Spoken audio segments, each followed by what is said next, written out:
Messieurs, bonsoir. Voici les titres de ce journal.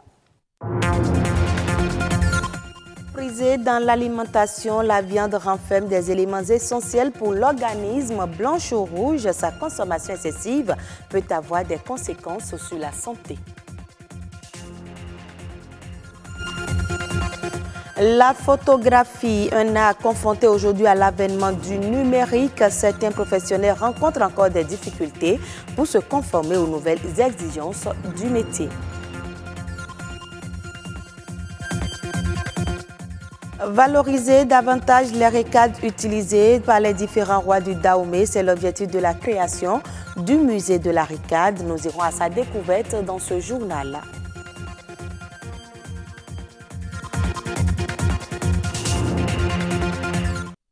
La viande, un aliment très prisé dans l'alimentation blanche ou rouge, elle renferme plusieurs nutriments essentiels pour l'organisme, des nutriments dont l'abus peut avoir des effets néfastes sur la santé humaine. Dans le reportage qui va suivre, Auriel Ayeyon, Sonia de Savi-Yovo et Dieudonné Abimbola nous amène à la découverte des vertus et des vices liés à la consommation de la viande blanche ou rouge. On les regroupe généralement en deux grandes catégories. La viande blanche qui provient de la volaille, en l'occurrence les poulets, mais aussi du lapin, du porc ou encore du veau. À côté, la viande rouge émanant de la race bovine, notamment le bœuf, le mouton, la chèvre ou le gibier sauvage. La différence entre ces deux catégories tient surtout de la teneur en fer. La viande rouge est caractérisée par sa forte teneur en fer. Fer hémique, c'est-à-dire la quantité de fer dans la viande rouge est plus importante que celle que nous avons dans la viande blanche. Groupe d'aliments riches en protéines, les viandes sont bien prisées par les Béninois. Devant les boucheries, poissonneries et autres points de vente, l'affluence est quasi permanente. Chacun y va de son argument pour justifier son penchant pour cet aliment. Oui, j'aime la viande, parce que presque toutes les semaines je paye ça pour ma femme. Comme elle aussi aime la viande, c'est pourquoi je viens souvent chercher ça ici pour elle.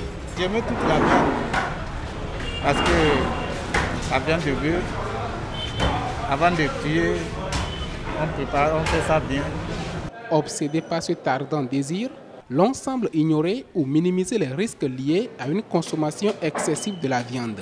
Je connais beaucoup de gens qui prennent beaucoup de la viande depuis quand j'étais petit, mais ils ont vieilli comme ça. Et il y en a d'autres qui ne prennent même pas la viande, mais ils meurent vite. Bon, on ne comprend plus rien de... Je n'en sais pas beaucoup.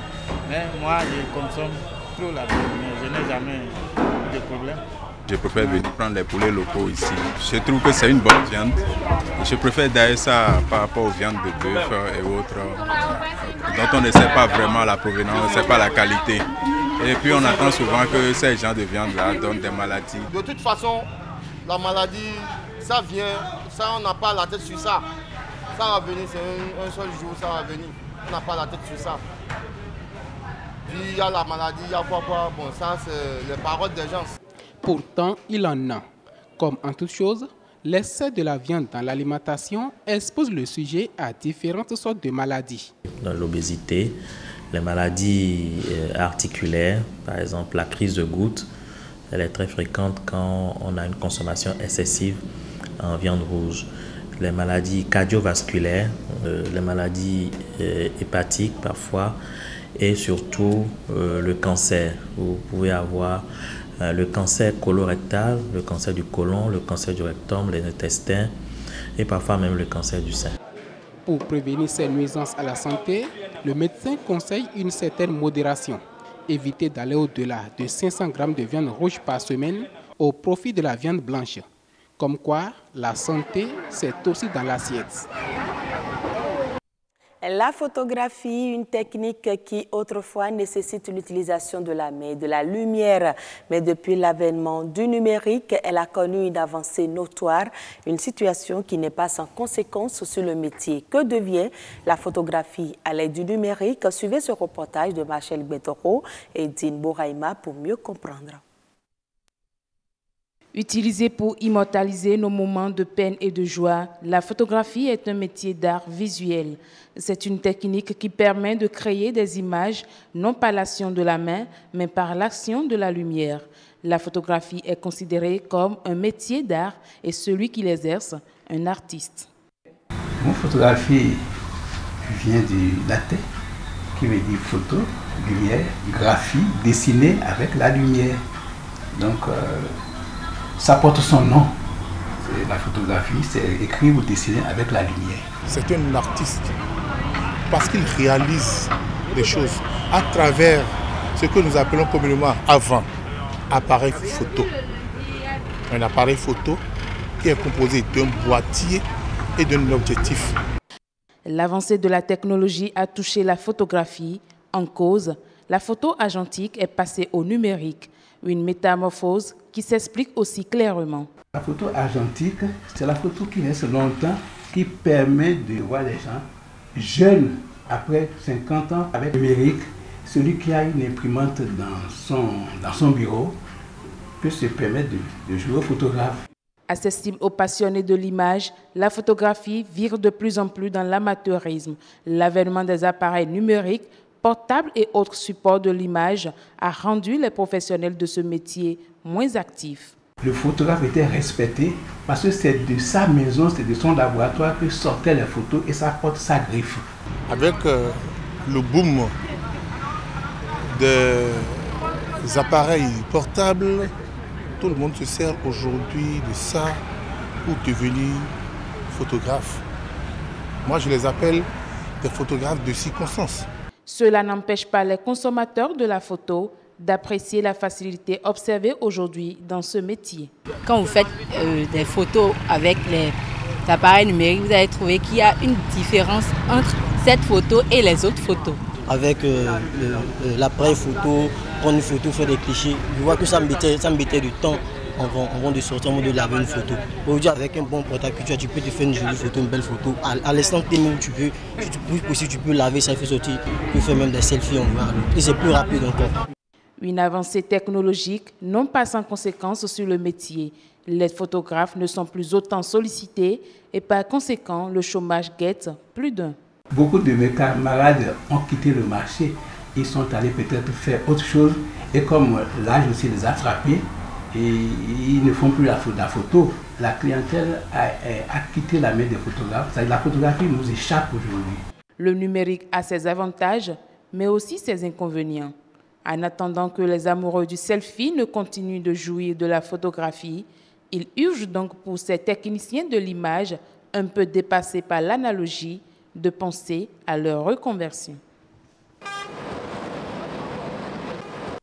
La création d'un musée de la RECAD au Bénin vient agrandir le patrimoine culturel national. Le promoteur de ce musée dit vouloir valoriser davantage les RECAD utilisées par les différents rois du Dahomey.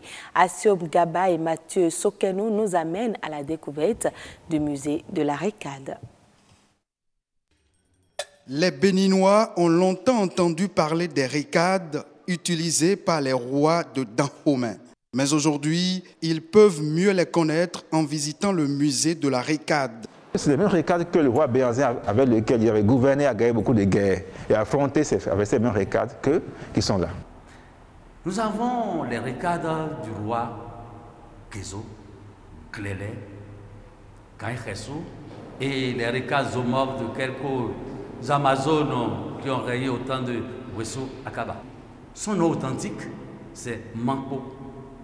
Dans Mankpo, nous avons deux syllabes. Man, qui veut dire rage, fureur, Po, bâton. Aussi dans cette belle histoire, c'est que c'est unique au monde d'avoir un musée spécialisé sur un objet. Les RECAD ont un sens tellement important pour nous que ça vaut de lui consacrer un seul musée entier. Une initiative conduite par l'artiste Dominique Zimper, fils d'Abomey.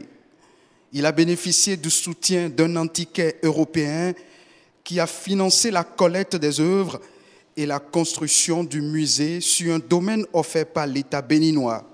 Il y a un long travail et pendant des années, M. Valois, qui est lui-même un antiquaire, et sa femme Cheska ont été à l'affût de toutes les ventes publiques où les RECAD sont mis en vente. Ils les ont rachetés. Ils ont fait la cour à d'autres collectionneurs qui ont des RECAD, qui auront la bienveillance de les rendre au Bénin, l'ont aussi accepté. Et du fil en aiguille, nous avons au moins réussi à avoir aujourd'hui plus de 50 récates de nos rois. Ici, les œuvres qui sont là, on a investi près de millions, 300 millions pour construire et conserver. Après le manger, l'agriculture, pour moi, c'est la culture, l'éducation. Rarement on concède des domaines pour la culture. Et ça aussi, ça a été une longue bataille. Mais heureusement, nous avons eu des mairies, des sages intelligents à Bomé-Calavi, c'est l'occasion de les remercier, qui ont cédé un domaine de 4 hectares pour créer un centre culturel, qui nous a permis après d'écrire ce musée. Sinon, on va retrouver le domaine où? Une infrastructure construite selon les normes internationales qui abrite des œuvres venues de Dahomey. Des œuvres qui ont voyagé et traversé des continents et des générations sans perdre de leur authenticité. La France a été le dernier pays à acheter ces récades-là à London, parce que la France a passé au Bénin, dans le temps romain, et reconnaît la valeur de la récade. Ils ont pris dans les matériaux les plus nobles, dans des bois. Mais par exemple, ce récade a plus de 150 ans. Mais le bois n'a pas bougé. La patine demeure. Alors, c'est faute d'intelligence, on ne peut que le respecter. Le musée de la récade, un exemple de l'importance du retour au bécail, du patrimoine historique et culturel du Bénin prôné par les gouvernants. Ça nous permet à nous, presque déjà dans le second âge, d'instruire, d'informer, d'éduquer et de former notre progéniture. C'est comme si on nous demande pour les fils d'aujourd'hui, c'est quoi la couleur de votre drapeau du Bénin? Et un enfant du Bénin dit, je ne connais pas la couleur. Mais c'est ça. Un outil de développement libre d'accès à tous et qui permet de répondre à qui doute de la capacité du Bénin à conserver son patrimoine culturel, que c'est possible. Je pense que ce modeste projet de musée, c'est juste une grande bataille qu'on a gagnée, mais on n'a pas gagné la guerre. Le président djiboutien Ismaël Omar Guelleh a procédé cette semaine à l'inauguration officielle de la première phase de ce qui sera à terme la plus grande zone franche internationale en Afrique. La construction de la zone franche internationale de Djibouti va s'étaler sur 10 ans et va couvrir une superficie de 4 800 hectares pour un investissement total estimé à 3,5 milliards de dollars. Elle va permettre à terme la création de plus de 350 000 nouveaux emplois avec une proportion de travailleurs étrangers limitée à 70% les 5 premières années et à 30% par la suite. Ce sera tout pour cette édition. Merci de l'avoir suivi. À bientôt.